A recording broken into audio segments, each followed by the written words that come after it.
Hello, আসসালামু আলাইকুম। আজকে একটা ডিফারেন্ট টপিক নিয়ে আলোচনা করব এবং এটা হচ্ছে অনেকে আমাকে প্রশ্ন করেছিল কয়েকজন যে ভাইয়া আমরা টেলিগ্রামে যখন অ্যানালাইসিস করি বারবার বস বা change of character, liquidity sweep বা এক্সট্রিম জোন বা আমাদের বিভিন্ন জোনগুলো বা আমরা যেগুলো মার্কেটে ফাইন্ড আউট করি এগুলো বারবার লেখাটা একটা বিরক্তিকর। এবং এটা একবার পার্মানেন্টলি সেট করা যায় কিনা, যেভাবে আসলে আমি আসলে অটোমেটিকলি যাতে আমি ক্লিক করে দেন এগুলো অ্যাড করে ফেলতে পারবো। তো এটা খুব সহজ একটা টেকনিক আছে, এটা মোটামুটি আমাদের অনেকেই জানে এটা। যারা জানেন না মেনলি ভিউটা তাদের জন্য। তো বিষয়টা হচ্ছে যখন আপনারা কোনো এই বস বা এই জোনের ভিতরে যে লেখাগুলা যে জোনটা কি জোন, ইনভেস্টমেন্ট, লিকুইডিটি যেভাবে মার্কিং করেন, ফার্স্ট অফ অল হচ্ছে ফার্স্ট অফ অল কাজ হচ্ছে আপনার এরকম যখন আপনি বস মার্কিং করবেন, ধরুন এটা একটা স্ট্রাকচার ব্রেক, সাপোজ এটা একটা স্ট্রাকচার ব্রেক, আমি এটা লিখবো।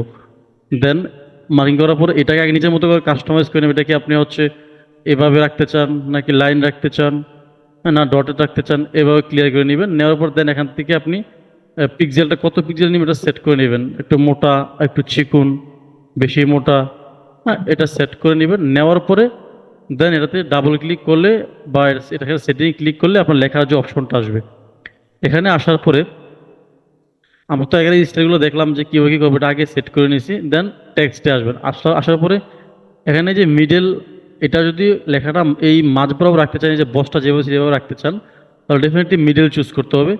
এবং ডেফিনেটলি সেন্টার চুজ করবে। সেন্টার চুজ করলে এটা হয়তো লেফট বা লাইট থাকবে, সেন্টার চুজ করলে একদম মাঝে থাকবে। আমি একটু লিখে দেখাই। ধরেন আমি এখানে লিখবো হচ্ছে সাপোজ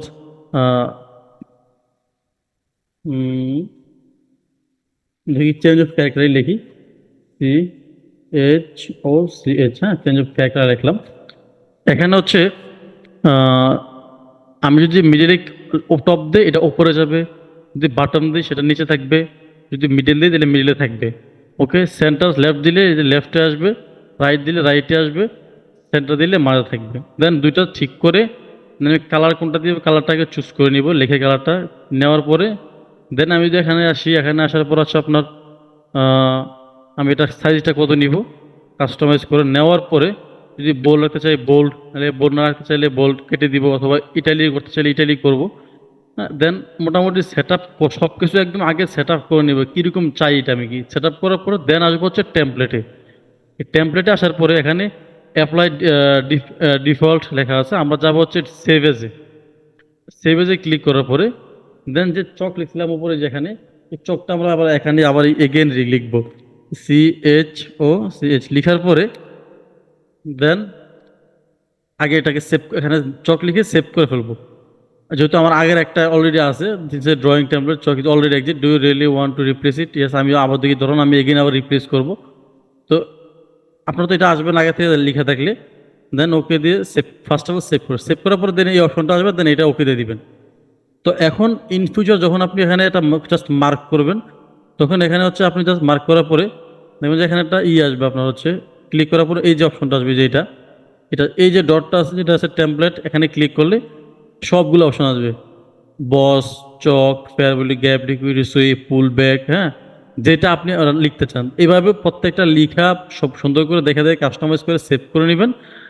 সেভ করার পরে দেন আমি যদি লিকুইডিটি চাই লিকুইডিটি, আমি যদি আনিস চাই আনিস, আমি যদি বস চাই বস, আমি যদি চক চাই চক, আমি যদি ফেয়ার ভ্যালু গ্যাপ চাই তাহলে ফেয়ার ভ্যালু গ্যাপ, আমি যদি লিকুইডিটি সুইপ চাই তাহলে লিকুইডিটি সুইপ, আমি যদি পুল ব্যাক চাই তাহলে পুল ব্যাক।